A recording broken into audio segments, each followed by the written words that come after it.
Hello YouTube, today another video. Today I'd like to discuss an issue of dating advice, because I think it's very bad in this YouTube right now that people are making this dating advice videos, and the dating advice is very bad. Actually, it's counterproductive and to a large extent, and I would like to discuss why exactly.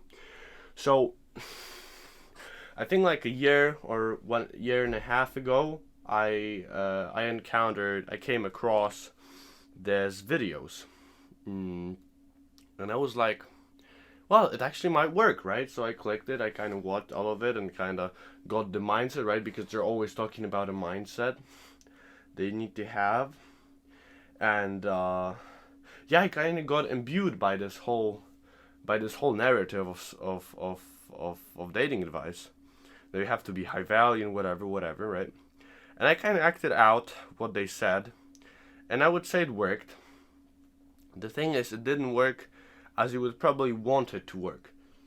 Because, well, obviously, first of all, I wasn't myself, that's for sure. And that's a big problem if you're not yourself.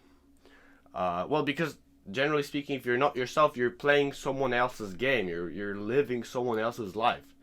And you probably don't want to do that because, well, what fun is that? You don't have your adventure, you're just having someone else's adventure. That's not it. And besides, well, obviously, if you're acting out, you can't act out. If you're acting, you can't be acting all the time. So you will be exposed at some time. And well, it's not a long-term solution. It's just not a long-term solution, just for short-term things. And well, but the thing is, their mindset that they're talking there is very narcissistic.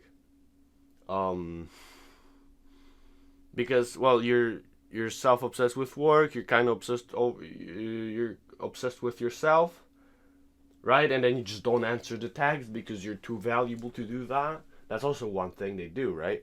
That they say about. I don't know whether you watched the dating advice videos, but that's just it, right?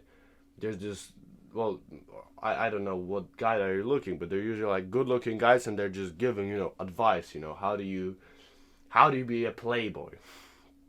Here's the thing, you don't need to be a playboy. That's the thing. Because, well, maybe you haven't figured that out yet, but, well, I have figured it out, that girls isn't the only one thing in life that you have to be good at. And there are like countless things, and you can become good at like 20 other things, and you might be good in them, and you don't need to be then a playboy. So being playboy is not a must-have. It's not something you have to become. And they just tell you have to be a playboy, right? You gotta act like this. You gotta, you can't get her flowers, right? Because it will, what do you call that? It will destroy the attraction or something like that. And then you can't be like, well, I don't know whether they say you can't be nice, but you can't answer the text like, instantaneously, right? Because it indicates that you're desperate or something like that. It's complete garbage. And, well, what they're teaching you, and I kind of figured it out, what they're teaching you, they're teaching you how to become a narcissist, roughly speaking. And I will tell you why in a moment. And I will tell you also why it works, because it's also interesting. So there's this dark triad. The dark triad is combination, there are 3 traits. Psychopathy, narcissism, and Machiavellianism, perhaps. Or Machiavellian. I forgot completely how do you say this word. But whatever, doesn't matter. Obviously, narcissism, you take all the credit, and everything is everything's wrong due to others. Well, psychopathy and Machiavellian, I don't really good at distinguishing those two, but doesn't matter because we're going to focus on the narcissism anyway. I think psychopathy is something like you don't have empathy, right? So you're high value, you're stoic, right? So that could be one of the things. So why would it be good for you if you would hunt for a short-term pleasure in a partner? Why would it be good if you were narcissistic? Well, it wouldn't be good. Why would it work to be narcissistic? And the answer is like this. because women love confidence. Well, they love competence, but they don't know whether you're competent in the short term. So they have to account for some marker that would tell her that, right? That would indicate that you're competent. And indicator of competence, marker of competence, is confidence. And what are narcissistic people are very, very confident because they truly believe that everything good is due to their credit, is due to their doing, and every wrong thing that happens is due to others, right? So yeah, as I mentioned previously, I take all the credit, and all the other people are garbage, right? And I'm just the best. I'm the best. I'm the best a person can get, right? And I am responsible for all the good that happens, and those other people are responsible for all the malevolence that happens in the world. Exactly. So that's a narcissistic type. A narcissistic type, because he thinks that he's very confident. He's confident in what he's accomplished. He's confident in what he's done. And for young women, well, could be young women, young women. I kind of can't tell you exactly how young, because I'm also not so experienced in that. Although I don't think that older women would be, let's say,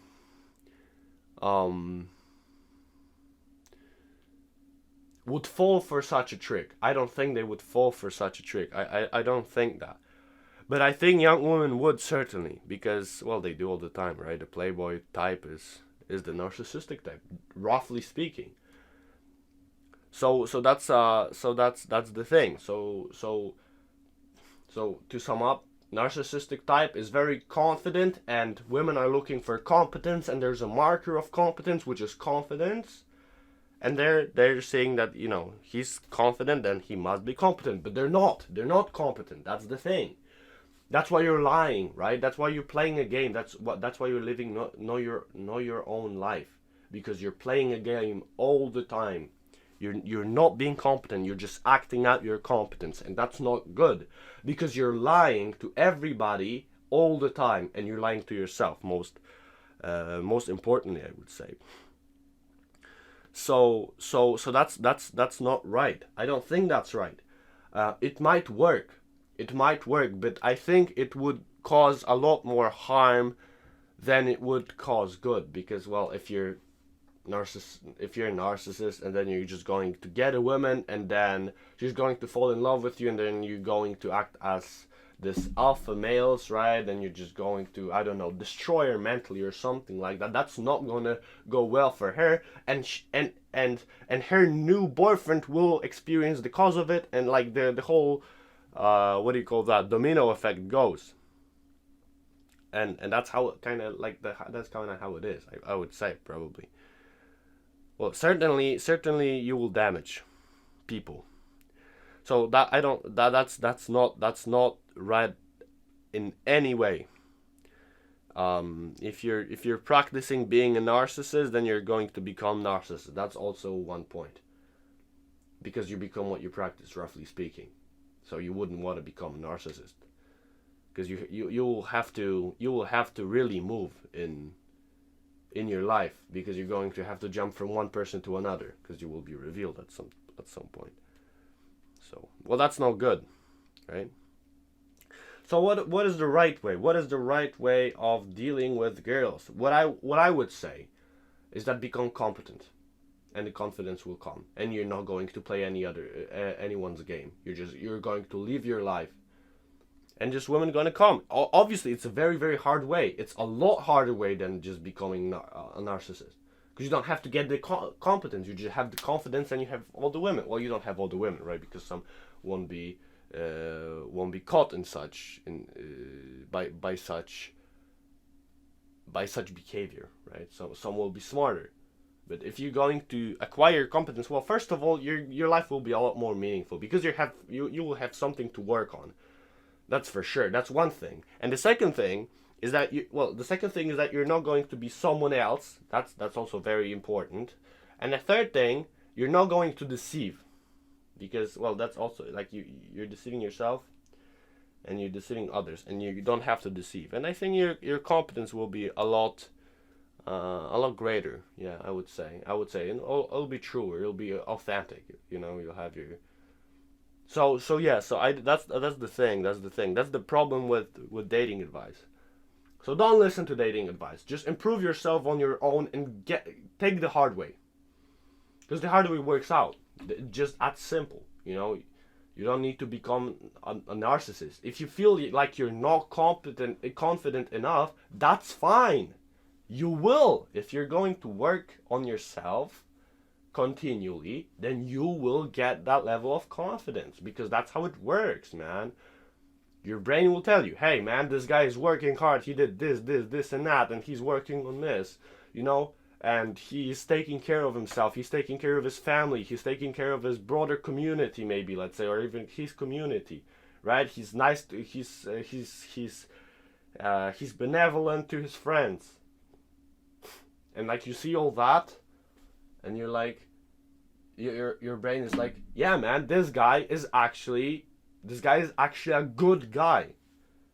Why wouldn't I be confident then, right? And it's like, yeah man, that's it. That's kind of how you do it. That's what I think you should do. I don't think you should become narcissistic. I think this is a bad exit. This is a bad way. So the summary is that competence over confidence. That's the summary. And I think maybe it made you reflect this video. I would hope for that, right? That's kind of why I do it. Yeah, thank you very much.